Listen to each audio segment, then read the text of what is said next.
And the biggest question I have for each of you today is, you talk risk reduction.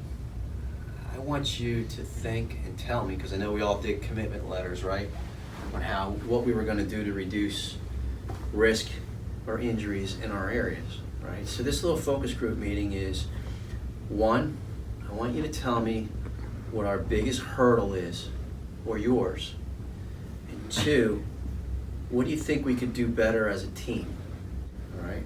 So one, what's the hurdle? Is it communication? Is it expectation? Is it the first package of the day? And then two, what can we do better as a team?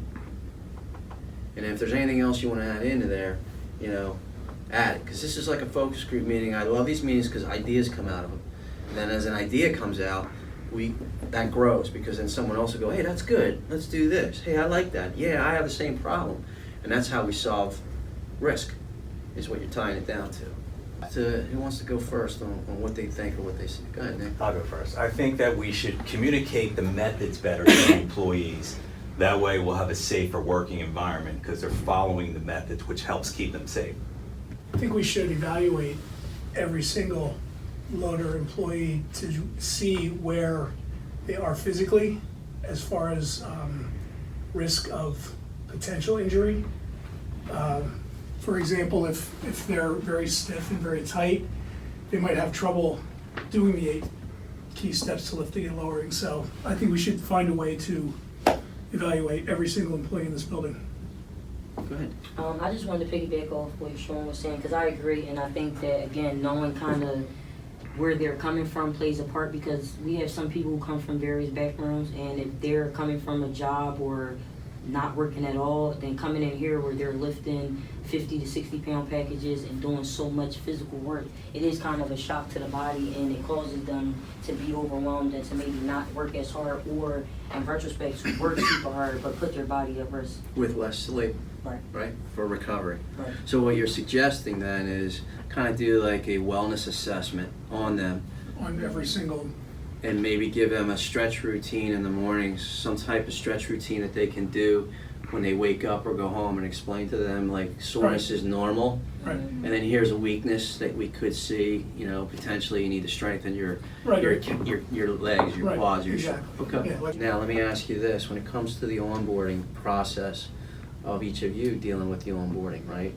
That's a risk reduction, because if they follow the methods right, then we really should be injury-free in our area.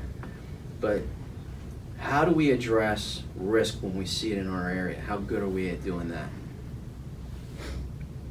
I can say from my experience that sometimes you see someone doing something, and I try, especially if I, like Linnea said, you see someone carrying a heavy package or lifting a heavy package, I try to always just tell them like, hey, it'd be a lot easier on the body if you just slide it or if you just push it instead of pulling it. Again, sometimes they're receptive and sometimes they're not, but for the most part, they don't want to be injured. So if you remind them or let them know a better way to do it, then they're open to it. As long as it falls within the methods, right? Correct. So if you had us, and I agree, I think you're dead on, we have to tell it up front right away. And in 30 days, you're going to train, right? Everything you learn first is what you're going to do the rest of your career, right? So that's called primacy, right? Primacy, whatever we learn. So if we let them stack packages day 1, we let them lift without using their power zone day 1, day 2, day 3, all the way up. The primacy is that's the way they're going to be, right? So if we had to say there was one skill that you had to work on, and I'm asking this just so I know how to get some of our leadership classes mapped out, what skill would you like to be better at? First, what's your strength? And then what's the one skill that we need to work on? For me, communication. I feel like I have very good people skills.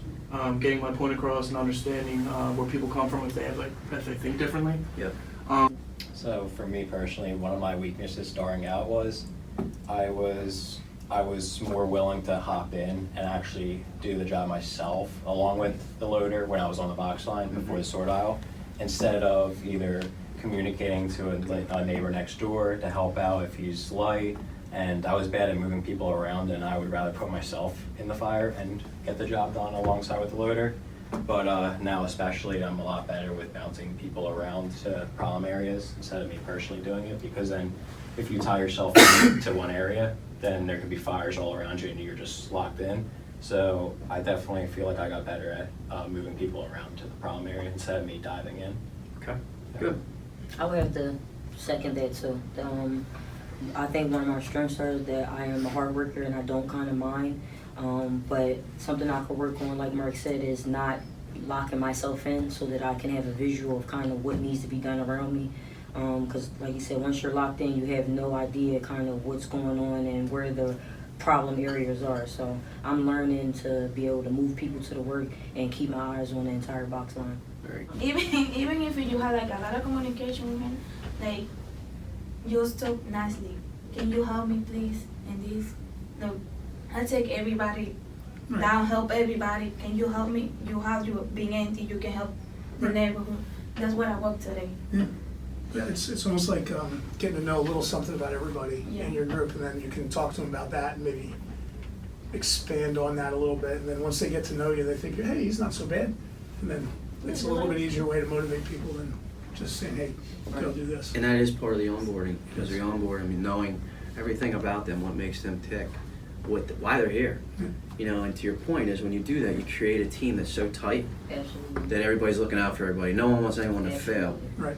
right? And when you have that, you have a winning team. You know, so I guess our challenge is getting everybody on a team, right? It sounds like, Fred, full circle around, like I started, communicating. Like, that seems to be the key. Communicate, learn your people, learn how to communicate to your people Yep. to keep them safe. I would agree 100%. And the first thing is our onboarding process. It's got to be impeccable. And everyone in here has a part in it, right? Our cornerstone training, let's do the assessment. Let's see if we can get some type of assessment set up. I know we have a good network. So that'll be it. Go ahead. I'm sorry, real quick. I just No. wanted to say, like, I know from experience when I came in, or what you were saying as far as primacy, the things they learn first, I can attest that it's accurate. Like when I came in, I was trained by Mark McCorkle, and to this day, that's how I train my people. We always make sure we do the head numbers, we're making sure we're not overlifting, we're not hiding our view. And it's like, again, if they come in knowing that this is what's expected of them, it's a little bit easier to kind of maintain versus coming in like, oh, don't use the scanner, don't use the crayon, and then 3 weeks later it's like, okay, we need you to use a crayon, we need you to scan today. If everything's kind of universal, it's a little bit easier to adapt to.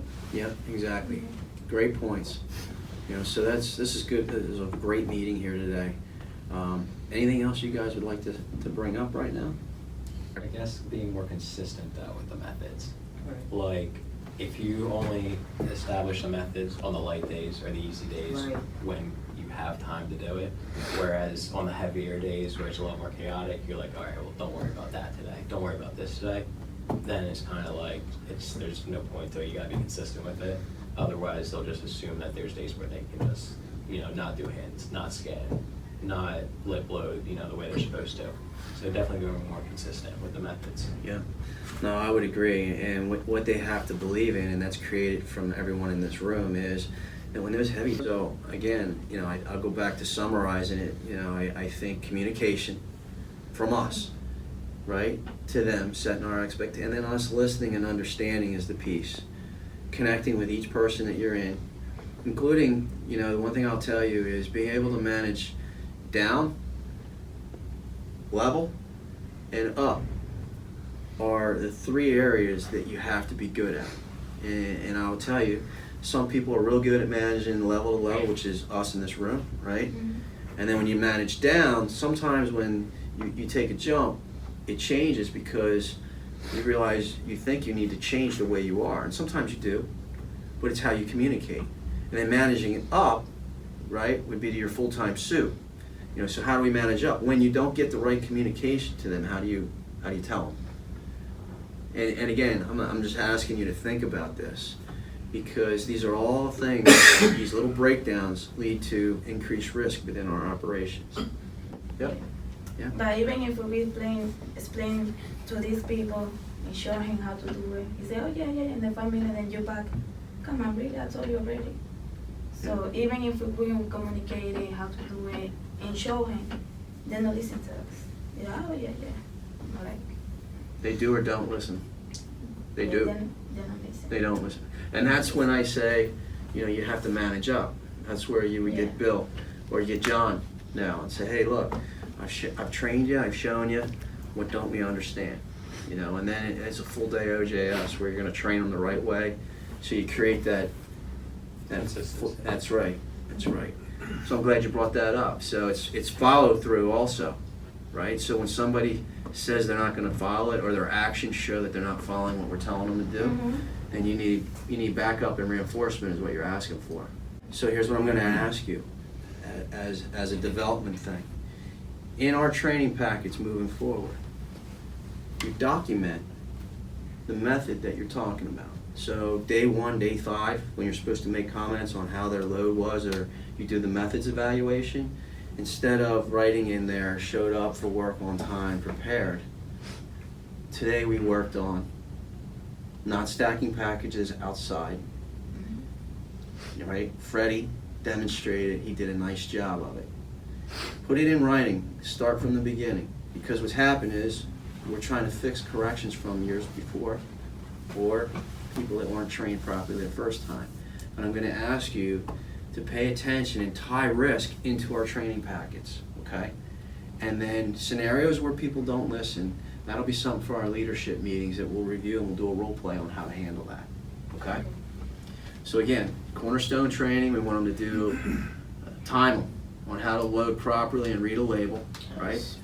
We want to do some type of assessment on the wellness side before they get out in the operation so they know what they're in for. And then when we come to primacy and training, we're going to make training our foundation, and we're going to get better at it. We're going to make it impeccable, right? So that anytime there's an issue, you can go, wait a minute, I got your resume right here. We did this. You can do it, Right. okay? And now, or I'm in a position where I'm going to have to give you a warning letter, or can we get this fixed? And we'll move from there, all right? But I think that strategy, now, what's your role in this room? Leaders. Take what we reviewed today, and at the leadership meeting, let's talk about it. Bring it up and say, hey, here's what we need to do, okay? When you see it not happening in your area, that's our responsibility to help our partners out, okay? So for that, I want to thank you for your time up here, being honest, and most importantly, identifying risk that we can eliminate, all right?